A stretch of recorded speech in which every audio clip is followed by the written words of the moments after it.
Hello, Tim Gilbert here, vocal lesson number 5 Alive.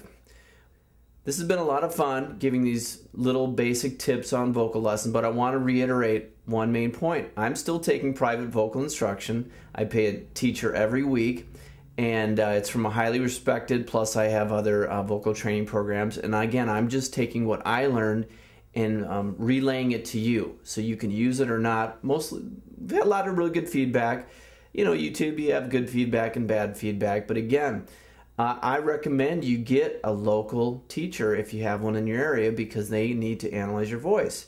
But if you can't, I'm just sharing what I learned and hopefully saving you some money. So if you want to try to pick up some quick, easy tips, great. If you want to take it to the next level, get a local vocal instructor. There's a real good analogy I read regarding vocal instruction online, and it's like, say you're a weightlifter or you're trained to be a weightlifter. It doesn't matter if you have all the weights and know the proper techniques and do it every day. There's certain people who are going to have more natural talent and can hone it. The point with these lessons is anyone can get better. Anyone can increase just your speaking voice. If you're just speaking in public, you can be clearer. So there's a lot of benefit. This isn't geared to, oh, we're going to make you a superstar.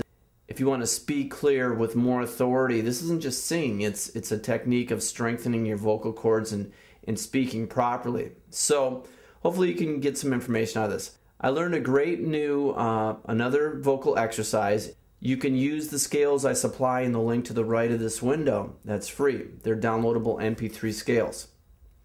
So any of these exercises, if it's a lip roll, if it's hums and things like that, you can use these vocal piano scales that we supply to you at no charge. I'm going to explain now a vocal exercise I learned, and it's pretty interesting. It may be a little challenging, but I'm going to try to explain it over the internet to get it if someone's not sitting right there with you. But what it is, let's start with a hum. So go and a lot of vocal, it's about placement, and when you're going to your higher notes, you're going to place it higher, and what they call it is a mask, and that's in your nose and this area. Like if you get head congestion, that's all a mask. You might have seen like Excedrin commercials or on TV, and they highlight this section. Well, you want to lift it into the mask. If you're humming, what I'm humming is, it's just like not in your mask, it's right in your mouth, middle area. So it's But this new exercise I learned is pretty cool. It's you're placing it up in your mask. Now I'll do the same note, but I'm gonna bring it up. So that's the same note, but see, it sounds rumbly. It's hard to explain. Well, think of it, say you got your Halloween mask on and you're talking and you can feel it's right in there. And I spent Next Level Guitar spares no expense to bring you the finest quality props for our vocal instruction. So, but if you remember, if you wear a Halloween mask, you can feel that kind of vibrating buzzing in there, and that's where you want to place it. So when you're doing your scales, you're not, that's right in your, it's not moving it up into your mask. But when you do these, it's really relaxing, no stress on your vocal cords again, but you're going, so you're pulling it up into your mask or bringing it up. Or some people call it in some vocal instruction your soft palate. That's behind, it's under your roof of your mouth is a hard palate. You can put your tongue there and that's hard. And behind there's the soft palate. And when you get higher in your vocal range, you actually want to move it back, and that's, some people call it a mix in various things. So try that. Again, here's the hum without putting in your mask. Just it's not rumbly, okay? Try to bring it up. Imagine you have a mask. So you're going